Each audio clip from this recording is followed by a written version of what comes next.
Hello, ladies and gentlemen. This is Chess Show on Pot TV. My name is Sasha Star, and our guest today is one and only Ken Regan. Welcome to the show. Yes, thank you for having me on a day before I fly to the St. Louis Chess Conference this weekend. Wow, you're lucky one. It's also the last day of the U.S. Championships. The winner of the women's section has already been determined, even though she lost her last two games. But she won Wow, her first 8 games to uh, put into possibility winning the Bobby Fischer Prize of an 11-0 sweep. it's very, very tough proposition, and Yeah, we're talking I'm about glad that Carissa she, Yip, she of made course. short of it. Yeah. Uh, She is the defending champion. But maybe that's not the biggest news we have this week and last week. What is the biggest? Well, the biggest news is the cheating case in Spain, Yeah, where one of the world's top 100 players, Grandmaster Kirill Shevchenko, um, was evidently caught red handed using a cell phone in a bathroom stall. and I'm not sure. all Yeah, commentators are very careful to say that it has not been proven right. so. That's why I said apparently. Yes. There are Yeah, appearances of it, including a note written with the phone in Spanish yeah, saying the owner of this phone needs to consult it overnight. Please don't touch it. That matches his handwriting on score sheets. But as said, nothing definitively proven. I've not even learned whether there was a chess program on the phone. yeah. Uh, And believe it or not, he won recently one of this title Tuesdays. yes, he did, It's, and there was the only the second time this year that he had played Title Tuesday. wow, So, impressive, very impressive. so that's yeah, it's a very difficult situation. But as said, they do have observations of him going to the bathroom during the games, and of course, I have been contacted and giving Jim. what evidence I can. Yes. So James, we started a little bit early, and I've just been talking about Carissa Yip clinching first place at the U.S. Women's Championship, but Yeah. that's still being overshadowed by the cheating case from the Spanish Team Championship. Right. So I don't know if you have opinions about that, or if, what, or say what you've seen. Yeah, I really don't. I mean, it's really something that the FIDE Ethics has to investigate before I form an opinion.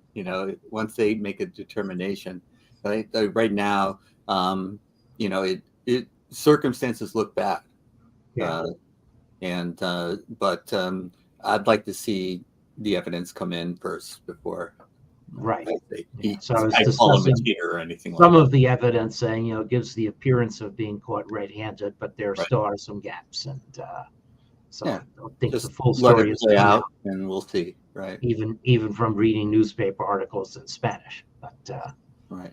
it was covered extensively in the Spanish press. But it is, of course, very upsetting. Well, So it is funny that the only way chess really, not the only way, but one of the ways that chess gets into the mainstream press is by scandals.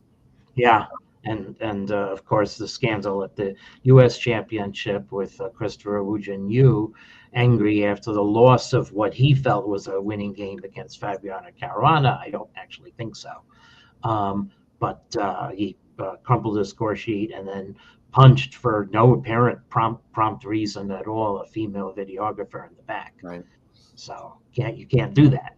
No, Um, no, but he's 17 years old. I'm not defending his actions at all. I interviewed him and his father a few years ago, and I know it seemed to me to be he was in a good family situation, and I'm sure his upbringing was counter to what we saw there. And I know that his father is very apologetic, and you know I don't want to be judged by what I did when I was 17 either. right. These guys are in really high pressure situations. And again, it's not a defense. His actions were indefensible. But, it's a very high pressure situation and it brings out the worst in us sometimes. And it's unfortunate because, it seemed out of character to me. And, Right. yeah. Yeah. But So anyway, shout out to Carissa winning the U.S. Championship, 9 straight wins. Is that right? 8 straight wins to begin, and now 2 losses. Like I was looking forward to her being 10-0 facing Alice Lee, who actually outrates her, or is close, Yeah. depending on whether my adjustment formula is used. But It instead, brings to mind Megan, the Bobby Fischer Championship. right, who Yeah. apparently is no relation, put an abrupt end to her streak. And she lost. So the story that I had prepped to tell before is her defeating a perennial former U.S. Women's Champion, Irina Krush, in a very crazy game. But another perennial former U.S. Women's Champion, Anna Zaitansky, also beat her yesterday. Yeah. So that's what. Anyway, the game against Irina Krush is a crazy game. Okay. So it's worth showing. It's just a case of a real fighting tip. I'm going to show just the tab. So let's see if that. So tell me when you see a chessboard. Yes. Yes. Okay. All right. So Irina Krush is white. Carissa Yip is black. We get the English opening to start with, but well, King's Indian defense. This could even turn into a Marazzi Sicilian. Let's see how it. Yeah. However, White decides to make it a Benoni type structure instead. Right. However, now immediately whipping off that knight before White can support it with the queen or bishop. Yeah. Okay. I've seen this more and more, and it just feels wrong to me, but it seems to be very playable. Right. Well, if you're going to put all your pawns on dark squares, but keep the main diagonal open, your dark squared bishop is still useful. Right. Carissa Yip does not keep the main diagonal open. Instead, we get this very heavy condition in the center of the board. So now the question is going to be, can White's bishops find air?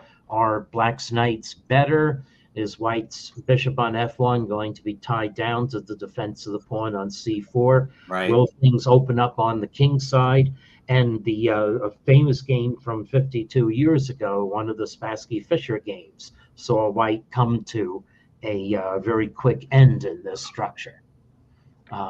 Anyway, bishop d3, a natural move. Now Black starts just really shoring up the center. Black is in no hurry to castle, because White cannot break through in the center. Black has the e5 square absolutely under clamps, so even White playing f4. The one worry might be an attack down the f file.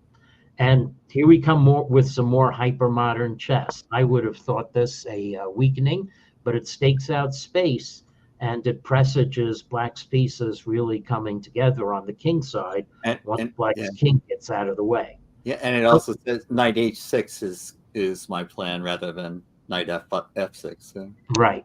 Yeah. And Black's next move says that knight a5 is definitely not my plan either. But if the knight can be stable on b6, then it will attack 2 pawns. So Black fixes White's weakness on a4. Again, that weakness on a4 was a feature of the famous Spassky-Fischer game. But anyway, now White has this open file. Question is, well, Black can't plug it either. It does not have the b4 square, but Black can defend it in various ways, including with the king. So here we go. Mm-hmm. Interesting. That would. Yes, we are going to feign castling. Queenside castling by hand. Yeah, queenside castling. White absolutely cannot lay a finger on this. In fact, White's knight is very far from getting to the b5 square. Yeah, you just mentioned that Black was not in a hurry to castle in the last 2 moves by king. It shows exactly why. Yeah, to get it to the b5 square, you have to go king h1, knight g1, knight f3, knight e1, knight c2. You need Kolpanowski to do it. What? Yeah. So White plugs with the rook instead. I mean, the question is whether White can force back Black to play b6, but Black stakes out space. So, of course, this is, hyper-modern chess. Push your rook's pawns, don't develop your pieces, although this does develop Black's rook on a8 a little more. So White has a classically developed position. Black has this crazy undeveloped position, yet the engine gives white a slight edge, but not really doing anything with it. Yeah, with Okay. the center locked like this, it's just another reinforcement that you don't have to hurry with the center locked. Yeah. Now maybe I don't understand Rook A6. I think Rook A6. Maybe she's thinking about playing Knight B6 and supporting it there. Knight B6. Yes, that's right. That's a fair thing. Yeah, because both the king and the rook went after white doubles, although white can triple on that file too. That's true. The engine wanted black to either play H3, but maybe it's too early to commit to a plan like that, maybe, or play B6 and bishop A6. So it's all sorts of who knows what's going on. But now, supposedly, the engine wants white to play H3, and supposedly black has lost tempi and in fact is not connecting rooks on the king side. That would be a reason white should play there. But instead we double on the B file, and now here comes black on the king side. This seems majorly inconsistent to me, but it's slowly capturing space, I guess. Now, black does have to worry about rook takes B7 check. So in fact, we did support B6, and maybe the real purpose of rook A6 was to triple guard that square so that white cannot sacrifice a rook and crash through. Correct. Yeah. So okay. So black guards that, and if black's rook were on A8, black would have been forced eventually to play rook A6, and maybe not rook B8 because that could be subject to certain pins. Anyway, okay. Yeah, that's a good point. Because I was thinking maybe it belonged on B8, but rook takes A5 might be in the air at that point. Yeah. Now black has completed her "I have no dark squared bishop" strategy. There's one square from which white's light squared bishop would be useful, and that's H3. But the pawn on H4 already discourages white from doing that. Okay. So white starts maneuvering pieces. So does black. I'm not going to comment on engine evaluations for a while. This is fingering the possibility of a knight takes A5 sacrifice. Again, black, so white puts the bishop towards the G, stops back from playing G4, which could potentially attack something. And now the king goes away. Maybe black felt the queen side could get hot. This also sort of opens up the second rank for black's queen in some cases. So just black opens it up a little more. Okay, now the king comes back. White's knight is no longer there. So black says, I'm better on C7 in general. It's just when white's knight is an A5, I want to watch out for tricks. So now white is more sensibly, white's bishop F2, prepared bringing the knight to E3 and into F5. Right. So that's some very clear potential progress that white could make. So now black goes into her defensive crouch. I don't know what queen H7 is for, but whatever it is, white decides to relocate the king as well. And now this. Okay, this is where the game starts becoming crazy. Carissa, yet, by the way, with still substantial time left on the clock.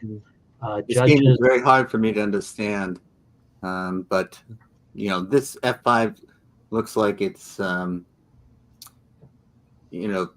she made up her mind that I have an advantage here, and otherwise she would have continued. But I don't know what the maneuvering was all about, frankly. Yeah, unless this was going to be played. Yeah, the engine on the other hand does clearly say that F5 is the best move. And the engine criticizes white's decision to move the king and said that white needs to relocate the light squared bishop again. Although I don't know what the point of any of the moves, bishop D1, bishop F1. I can see bishop D3 having a point of stopping F5. Right.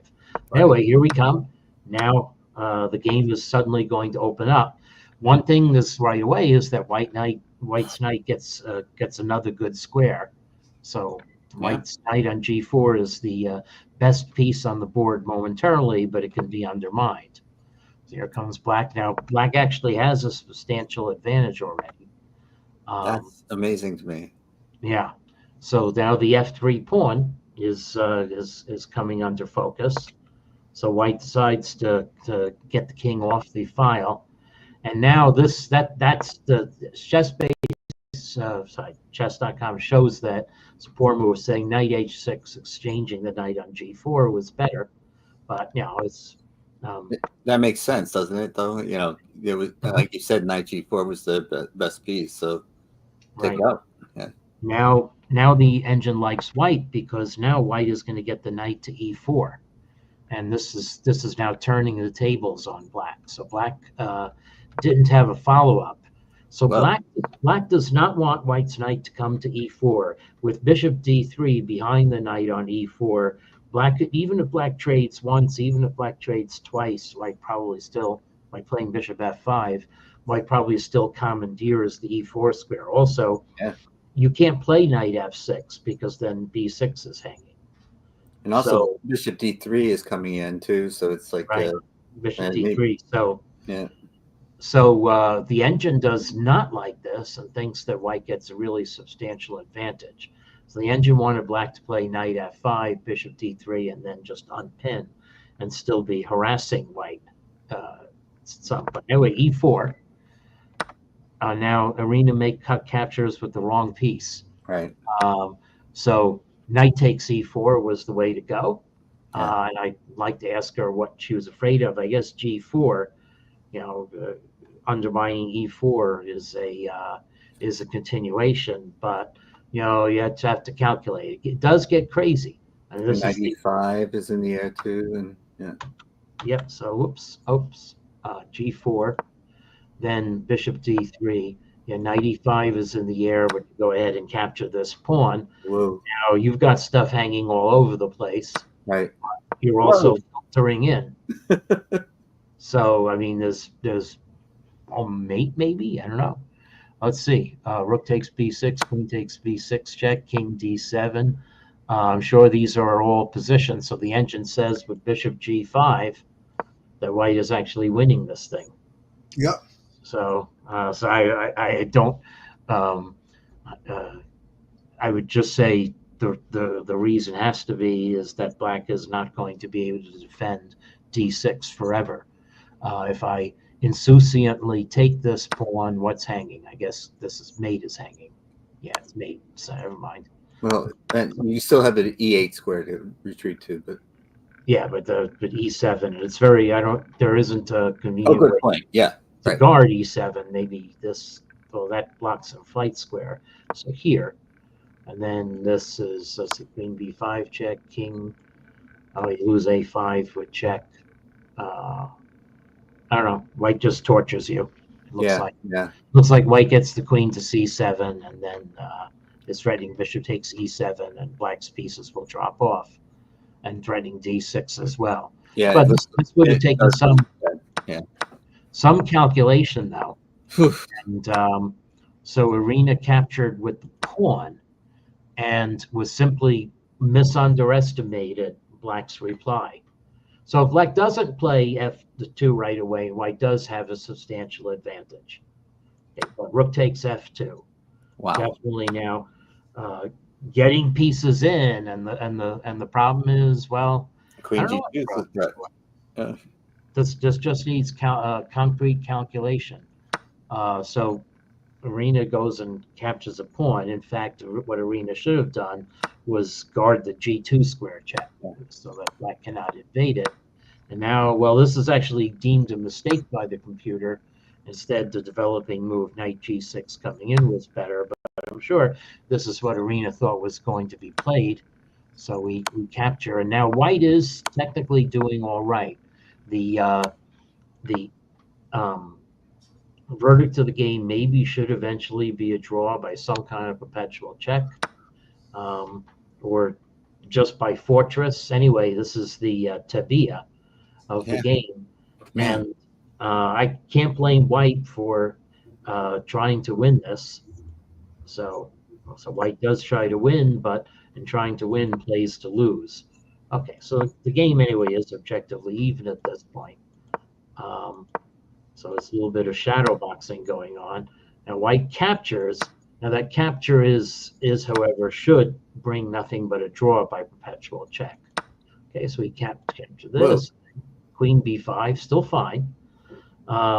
So let's see, if black captures on b6, it's mate. How is it mate?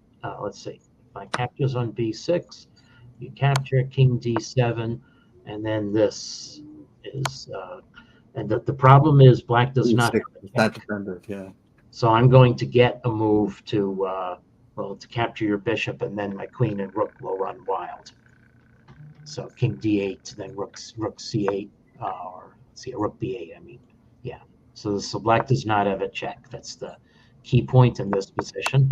So again, I bet that Arena thought this was going to be a win, but black has a way to put what the British would call a spanner in the works. Cut off white's rook from attacking on the b file, and this should hold equality, but it's up to white to hold equality, and it's actually now very difficult to see that rook b8 and rook f1 are the ways to hold this position. You can't take the knight because then black captures check and rook b6. So, Right. So this, with 3 minutes 55 seconds left on the clock, this is a real minefield.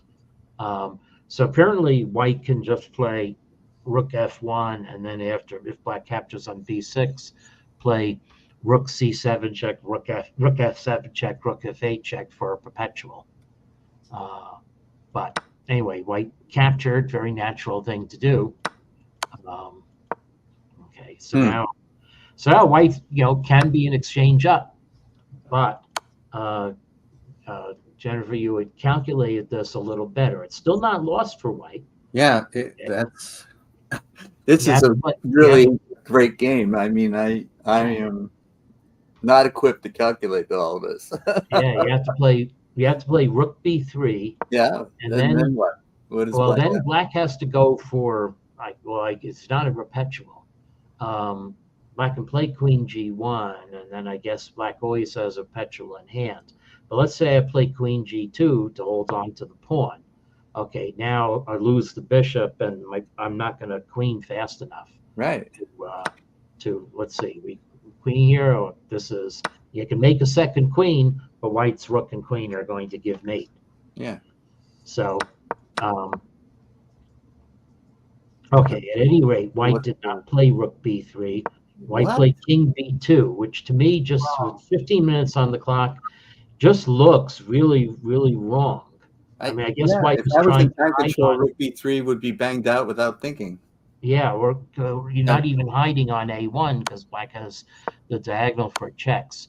But in fact, Carissa Yip mapped out that we can get this pawn with check.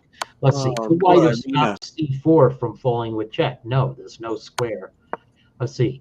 So can white stop c4 from falling with check? The only way I see to do it is to play try king b3. But then let's see, king b3, queen e3 check. Now king c2 is going to transpose. Yeah. And king b2, queen d4 check is again in c4 with check.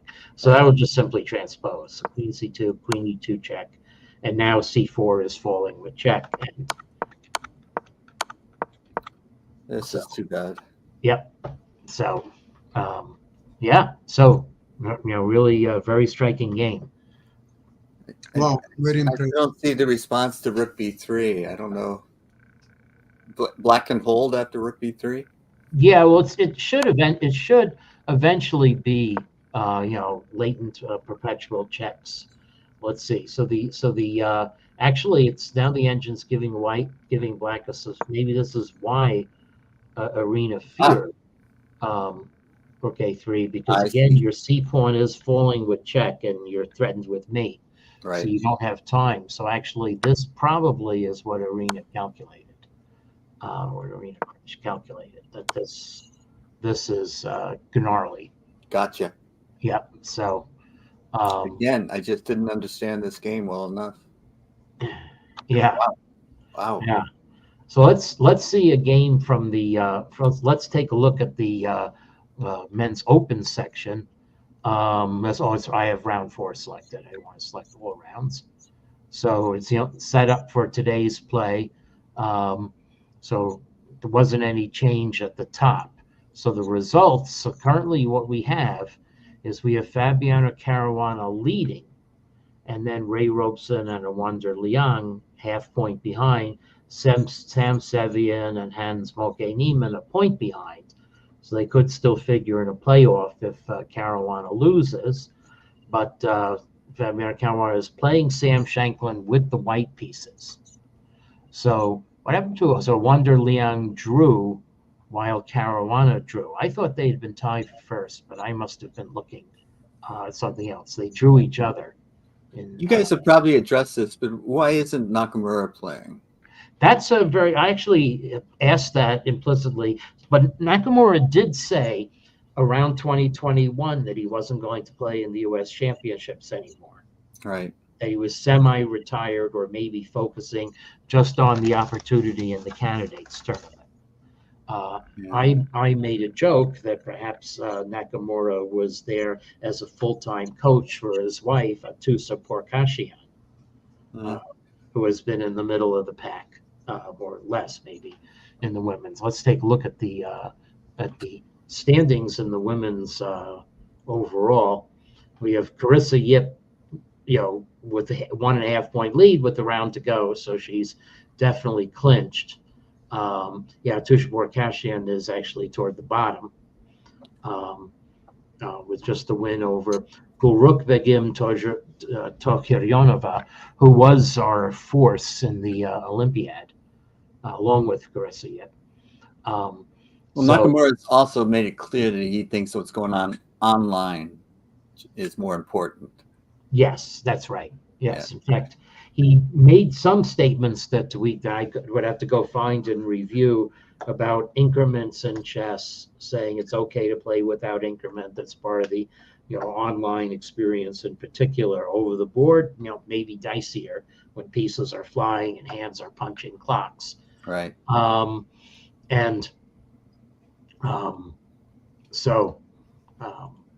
it's very, very interesting because, he's one of the strongest American players in a long time. And it's like Magnus not defending his his world title. We don't have Nakamura competing in the U.S. championship. It's a big loss, I think. It is. Actually, I know what's the issue with the standings. These standings have blanked out Yu's game. Right. And it is blanked out as a column too. So player 12 is not covered in this. I had to extend my browser a little bit more to see this. But player 12 is not covered. Oh, it is covered in this table. So wait a second. Maybe I'm deceived here. So Fabiano Caruana does, and that's 11. That's box 11. Yeah. So let's see. Wait a second. If I shift over this, okay. So the standings are annulling the games against Christopher Yu. So these standings are therefore correct. So Fabiano is leading to defend his title too by 0.5 point. Robeson and Liang are the ones who can most easily catch him. And let's see, are any of these players playing each other?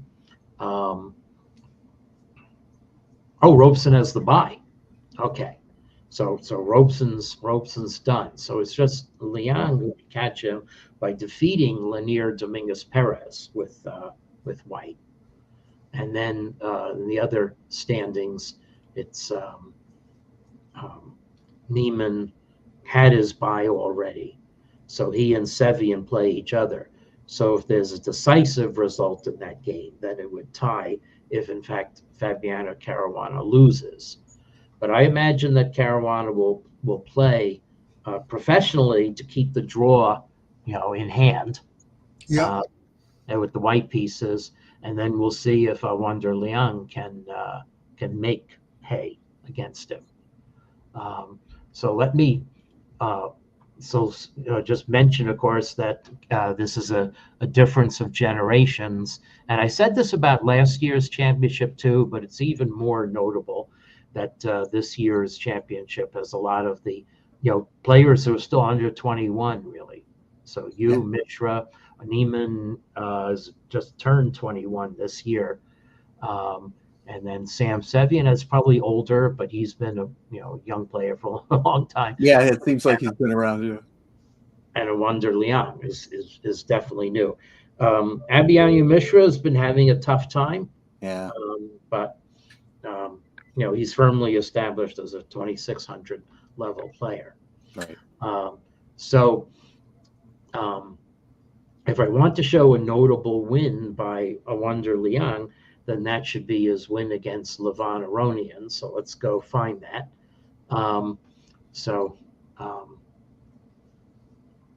This Mishra Aronian leading to a draw, and Aronian holding off Ray Robeson, but not holding off Awonder Liang. I think that game obviously happened early.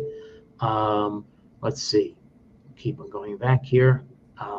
There it is. There it is. Okay, so let's take a look at this game. How Awonder Liang is black in a very long game. So try not to dwell on this game. We're actually already at the half-hour mark. But okay, so we actually see the classical Louis opens, except the white plays d3 instead of preparing for d4, and white does not play a4, but instead plays really much more slowly and with the pieces. So it's definitely a maneuvering game. So white is a good knight. The engine gives white a normal 0.30 edge. So a completely expected result of an opening where there is no early crisis. And that's still the case in this position. Black makes a feint of an attack, but white is able to regroup. But there's nothing really wrong with black's position. White finally expands in the center. Black is well placed to counter this. Yeah. And this is actually a very positional way of countering it, because black wants to fix an isolated pawn or a trunk pawn now. It's a base pawn. And here we go, c5, classic Nimzovich, undermining the base of the pawn structure. And white brings the knight to e2, but the knight on e2 is a clumsy piece. It was needed to shore up d4. And perhaps realizing it's clumsy is why Aronian tried to move it, but now white has harmed the pawn structure. Yeah, don't like it. This now, this is obviously what Aronian did not expect. This is a touch of brilliance, but of course what's happening is f3 is going to fall. Right. White captures on c4. So this may simply have been maybe underestimated, because you could also think that white would just be capturing on d4. So why can't white capture on d4? What happens? White take. And now, interestingly enough, white gets overloaded. So, is white really overloaded? Bishop d3. I would have just captured on bishop f3 check. Well, black didn't have it. Black's d-pawn never got out of the way. Okay. Yeah. So, but this, white's like the back rank. It's it's an edge for black. There's a lot of queen g6 check, queen b1. There's a lot of air in white's position. So anyway, so this build-up was. That's correct. White decides to, not sure what this move is for. Maybe hoping against hope to get f5, f6 in. Yeah, bring the bishop back. So f5, f6 is now on the table. But black now does a clearance play. So if white capture, the f4 is hanging. So anyway, so this was all planned to guard f4. Or wait a second, why not just play queen takes f5, and then bishop takes d3, forks. Okay. So rook c2 actually is another nice move that needs to be calculated. Anyway, this is all. So black decides to parachute into an endgame with a slight edge. So now black slowly outplays white. Black parachuted an endgame with a slight edge. Again, there are better moves, rook f4, keeping the position, but who doesn't want to be 2 points ahead in a position like this? So anyway, I'm just going to play over the game. Black still has a slight edge. Black has now sacrificed a bishop, but has 4 pawns for it. And so this is interesting. The engine says that white can escape by playing rook b8 check, and that is in fact what white does. But the endgame a piece ahead with just kings on the board. That's such a natural move. Natural move, but it gives black another pawn. So this is, so now, I mean, Wow. I'll just look at the double slam. So black can play b4 because white's bishop is hanging. So this doesn't really give away the advantage. The double question mark is a little bit of an overreaction. It's very hard to play a position like this, especially with the clock sure. So does black give away the advantage? I guess here technically yes, but I don't know. It's very hard for white to play this position as well. So apparently the engine is stalwart in saying this should be drawn, but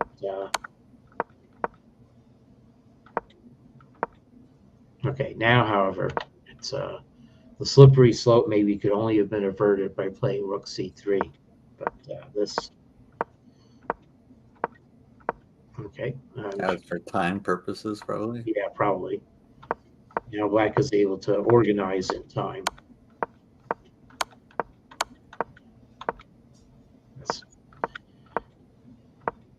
It's not Nate yet, but okay, rook g3 has some vacillation here. Now we finally get moving. Okay. So let's see. So why can't white capture king takes a4? Rook c1. Rook c1, and yeah, you're going to queen the pawn. Yeah, okay. Okay, so this now, is this a winning rook ending? Apparently yes, because white's king is cut off. So far away, otherwise not. Yeah. Yes. So, and Aronian gave up because now it's clearly a breakthrough. So enterprising play by Alander Liang, and anyway, so today is the last day of the championship. I'm flying there tomorrow for the St. Louis Chess Conference. Yes. Well, next program you will tell us about this conference, because this is yes, next week I will. Yeah, Grandmaster David Smurden of Australia and I are leading a session on cheating at chess. Very timely now. Yeah. Well, listen, we wish you a lot of luck, first of all, in your travels and participation in this conference. And we'll be looking forward to your report next week about the conference. Okay. Thank you very much. Okay, thank you very much for today's program. And we'll meet together next week, same place, same time, I would guess, right? Right. Thanks for the games, Ken. Okay. Thank you very much. All Bye-bye, right. everybody. Bye-bye. Thank you. Bye-bye.